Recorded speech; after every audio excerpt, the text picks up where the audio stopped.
आज इस वीडियो में हम बात करने वाले हैं म्यूचुअल फंड से रिलेटेड।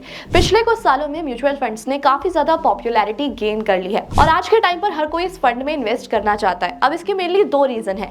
सबसे पहला रीजन तो यही है कि अगर आप म्यूचुअल फंड में इन्वेस्ट करते हो तो आपको अपना ज्यादा टाइम इन्वेस्ट करने की जरूरत नहीं है। ये काफी ज्यादा आसान तरीका है स्टॉक मार्केट में इन्वेस्ट करने का। अब अगर दूसरे रीजन की बात की जाए तो म्यूचुअल फंड काफी अच्छे और इफेक्टिव रिटर्न्स देते हैं, जिससे कि आप इन्फ्लेशन को भी बीट कर सकते हो और साथ में अपनी वेल्थ भी क्रिएट कर सकते हो। वेल्थ क्रिएशन के लिए आपको थोड़ा सा लंबा समय देना होता है, तभी आपकी वेल्थ क्रिएट हो पाती है। साथ में अगर हम वेल्थ क्रिएशन की बात कर रहे हैं तो उसके लिए हमेशा इक्विटी म्यूचुअल फंड्स को ही चूज करना चाहिए, क्योंकि वहीं से आपको अच्छे रिटर्न्स मिल सकते हैं। लेकिन क्या आपको पता है कि इक्विटी म्यूचुअल फंड्स की भी अलग अलग कैटेगरीज होती हैं, आप उसमें से भी चूज कर सकते हो कि आपको किसमें इन्वेस्ट करना है। तो आज ना हम बेसिकली 3 कैटेगरीज के बारे में समझने वाले हैं और बात करने वाले हैं। इसके बाद आप खुद ही डिसाइड कर लोगे कि आपको कौन सा फंड चूज करना है और किसमें इन्वेस्ट करना है। फटाफट आगे बढ़ते हैं और तीनों कैटेगरीज के बारे में जानते हैं। आगे बढ़ने से पहले अगर आप हमारे चैनल पे न्यू हो तो चैनल को सब्सक्राइब करना, बेल आइकन को प्रेस करना, इस वीडियो को सभी के साथ शेयर करना बिल्कुल भी मत भूलना। और अगर अभी तक आपने अपना इन्वेस्टमेंट स्टार्ट नहीं किया है, आप स्टॉक्स में इन्वेस्ट करना चाहते हो, ट्रेड करना चाहते हो, तो उसके लिए आपको एक डीमैट अकाउंट की जरूरत जरूर पड़ेगी। उसका लिंक आपको हमारे डिस्क्रिप्शन बॉक्स और पिन कमेंट पे मिल जाएगा। आप फ्री में डीमैट अकाउंट ओपन करा सकते हो। अब सबसे पहले तो हम यही समझ लेते हैं कि म्यूचुअल फंड क्या होता है और कैसे काम करता है। अगर म्यूचुअल फंड की बात की जाए तो ये मल्टीपल स्टॉक्स में इन्वेस्ट करता है। जैसे कि अगर हम बात करें एक फंड जिसमें आपको टॉप कंपनीज में इन्वेस्ट करना है तो उसके लिए एक अलग से फंड बना दिया जाएगा। आप जितना भी पैसा इन्वेस्ट करते हो उस पैसे को डिवाइड कर अलग अलग कंपनीज में इक्वल अमाउंट में इन्वेस्ट कर दिया जाता है। अब मैं इक्वल तो आपको सिर्फ एक एग्जांपल दे रही हूँ, बहुत सारी कंपनीज ऐसी होती हैं जो अपने अकॉर्डिंग डिवाइड करके इन्वेस्ट कर देती हैं। तो इस तरीके से म्यूचुअल फंड होता है और फंड मैनेजर्स ही इनको मैनेज करते हैं, वही डिसाइड करते हैं कि कौन सी कंपनीज को फंड में रखना है और कौन सी कंपनीज को निकालना है। अब अगर कैटेगरीज की बात की जाए तो यहाँ पर आज हम 3 कैटेगरीज के बारे में बात करने वाले हैं। हम सबसे पहले बात करेंगे मल्टी कैप फंड्स के बारे में, उसके बाद हम बात करेंगे फ्लेक्सी कैप फंड्स के बारे में और उसके बाद हम बात करेंगे फोकस्ड फंड्स के बारे में। अब इन तीनों को समझने से पहले हमें यह समझना होगा कि ये तीनों कंपनीज आखिरकार इन्वेस्ट कहां करती हैं।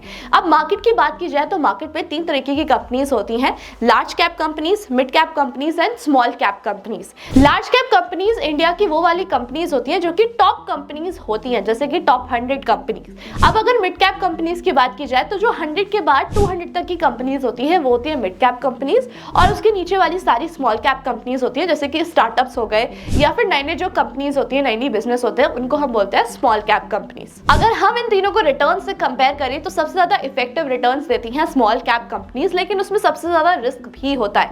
वहीं अगर लार्ज कैप कंपनीज की बात की जाए तो वहां पर आपका जो रिटर्न होता है वो कम होता है, बट यस आपका जो रिस्क होता है वो काफी ज्यादा कम होता है। अब ये जो मैंने आपको इक्विटी म्यूचुअल फंड के 3 कैटेगरीज बताई थी, ये तीनों कैटेगरीज यानी कि ये तीनों फंड्स इन तीनों कंपनीज में इन्वेस्ट करते हैं, यानी कि large cap, mid cap and small cap and different sectors में भी इन्वेस्ट करते हैं। अब ये तो हमें समझ आ गया कि इसमें क्या सिमिलैरिटी है, लेकिन इन तीनों में डिफरेंस क्या है ये समझते हैं। सबसे पहले बात कर लेते हैं मल्टी कैप फंड्स के बारे में। मल्टी कैप फंड्स की एक सिंपल सी डेफिनेशन है, वो तीनों में इन्वेस्ट करेगा, large cap, mid cap and small cap. अब वो इन्वेस्ट कैसे करेगा? 75% अमाउंट इनका इक्विटी एसेट्स में इन्वेस्ट होना चाहिए। अब उसमें से 25% जाएगा large cap, 25% mid cap and 25% in small cap. इस तरीके से अमाउंट डिवाइड कर इन्वेस्ट कर दिया जाता है। अब जो रेस्ट 25% होता है उसे इन्वेस्ट करते हैं फंड मैनेजर्स अपने अकॉर्डिंग। वो ये डिसाइड करते हैं कि उनको कहां पर कैसे इन्वेस्ट करना है, कौन सी कंपनी में इन्वेस्ट करना है और कौन सी कंपनी में नहीं करना है। अब इसमें पूरा प्रॉपर डिमार्केशन होता है कि आपको कितना अमाउंट कहां पर इन्वेस्ट करना है। अब तक आप समझ गए होंगे कि मल्टी कैप फंड्स क्या होते हैं। अब इसके कुछ प्रोज एंड कॉन्स भी जान लेते हैं। सबसे पहले अगर प्रोज की बात की जाए तो ये काफी ज्यादा अच्छे रिटर्न्स देते हैं अगर मार्केट ऑन बूम है तो। क्यों? क्योंकि जो मार्केट में small cap and mid cap companies होती हैं वहां से आपका जो अमाउंट है वो एवरेज हो जाता है और वहां से आपके रिटर्न्स काफी ज्यादा इफेक्टिव हो जाते हैं। अब इससे एक और बेनिफिट होता है कि आपका जो पोर्टफोलियो होता है वो काफी ज्यादा डाइवर्सिफाइड हो जाता है। और जैसे मैंने आपको बताया था कि जो लास्ट 25% होते हैं वो फंड मैनेजर डिसाइड करता है कि उसको कहां पर इन्वेस्ट करने हैं। तो फंड मैनेजर अगर करेक्ट जगह पर इन्वेस्ट करता है तो आपके जो रिटर्न्स है काफी ज्यादा इफेक्टिव हो सकते हैं। और मैंने आपको बताया कि बूम मार्केट में भी इसके रिटर्न्स अच्छे होते हैं, तो बूम मार्केट में ये वाला फंड दूसरे फंड्स को बीट भी कर सकता है। अब अगर कॉन्स की बात की जाए तो सबसे बड़ा डिसएडवांटेज इसका यही होता है कि 25% डिपेंड करता है फंड मैनेजर के ऊपर। अगर वो किसी गलत जगह पर इन्वेस्ट कर देते हैं तो उसका पूरा असर पड़ेगा आपके पोर्टफोलियो पर। अब यहाँ पर जो डीमार्केशन होती है 25% की, उससे भी प्रॉब्लम क्रिएट हो सकती है।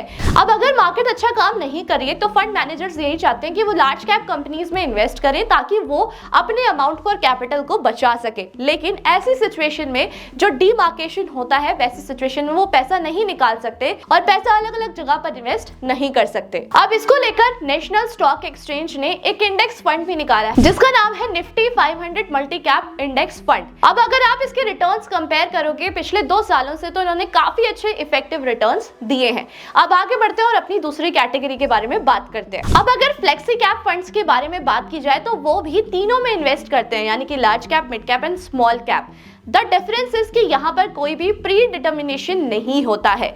आपको अपने हिसाब से जितना अमाउंट इन्वेस्ट करना है आप फ्लेक्सिबली इन्वेस्ट कर सकते हो। अगर फ्लेक्सी कैप फंड्स की बात की जाए तो ये सबसे ज्यादा पुराने फंड्स हैं जो कि अब तक चले आ रहे हैं। तो 2020 में सेबी ने इसको और भी ज्यादा मोल्ड किया और फ्लेक्सिबल किया ताकि लोग इसमें इन्वेस्ट कर सके। और जब मल्टी कैप फंड्स को अनाउंस किया जा रहा था, साथ में फ्लेक्सी कैप फंड्स को भी अनाउंस किया गया था, तो मार्केट के अकॉर्डिंग इन फंड्स में इन्वेस्ट किया जा सकता है और अपने रिटर्न्स को काफी ज्यादा इफेक्टिव किया जा सकता है। अब अगर बात की जाए रिस्क की, तो रिस्क डिपेंड करता है फंड मैनेजर के ऊपर कि वो कहां पर कितना अमाउंट इन्वेस्ट कर रहा है। अब आप फ्लेक्सी फंड तो समझ गए होंगे, अब समझते हैं फोकस्ड फंड के बारे में।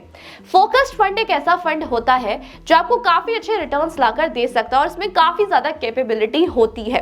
अक्सर हम देखते हैं कि हम बहुत सारे फंड्स में इन्वेस्ट कर रहे हैं जिसमें 500,000 स्टॉक्स होते हैं, लेकिन हमें ये पता होता है कि ये 500,000 स्टॉक्स ऐसे काम नहीं करने वाले। इसमें से कुछ ही ऐसे स्टॉक्स होंगे जो आपको अच्छा रिटर्न लाकर देंगे, तो क्यों ना उन्हीं स्टॉक्स में इन्वेस्ट किया जाए जो आपको अच्छा रिटर्न लाकर दे रहे हैं। इसी तरीके से फोकस्ड फंड भी काम करता है। आप उन्हीं स्टॉक्स में इन्वेस्ट करते हो फोकस्ड फंड्स में जो आपको अच्छा रिटर्न प्रोवाइड करा सकते हैं। अब इसमें 2 चीजें होती हैं। जब भी फंड मैनेजर फोकस्ड फंड्स के लिए स्टॉक्स को चूज करता है वो काफी ज्यादा कॉन्सेंट्रेशन के साथ चूज करता है, क्योंकि उन्हें पता है कि उन्हें बेस्ट कंपनीज में इन्वेस्ट करना है जो कि अच्छा रिटर्न लाके दे रही है। अब रिस्क की बात की जाए तो यहाँ पर काफी ज्यादा रिस्क होता है, क्योंकि कोई भी एक ऐसी कंपनी चूज की जा सकती है जो कि आपको अच्छा रिटर्न लाकर दे रही है, चाहे वो स्मॉल कैप हो, चाहे वो मिड कैप हो, चाहे वो लार्ज कैप हो। यहाँ पर डिसाइडेड नहीं होता कि आपको उन तीनों में ही इन्वेस्ट करना है। आप अपने अकॉर्डिंग चूज कर सकते हो और इन्वेस्ट कर सकते हो।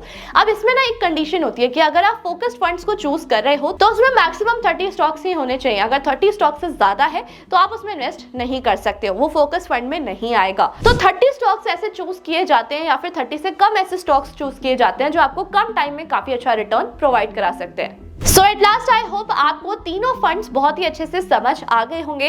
स्टिल अगर आपको कोई भी कंफ्यूजन है आप मुझे कमेंट करके जरूर बता देना। अब आप इन तीनों में से कौन सा फंड चूज करने वाले हो फॉर योर इन्वेस्टमेंट्स, ये भी कमेंट करके जरूर बता देना। इस वीडियो को जितना हो सके उतना शेयर कर देना और ऐसी इन्फॉर्मेटिव वीडियोस को देखने के लिए हमारे चैनल को सब्सक्राइब करना, बेल आइकन को प्रेस करना बिल्कुल भी मत भूलना। Thank you so much.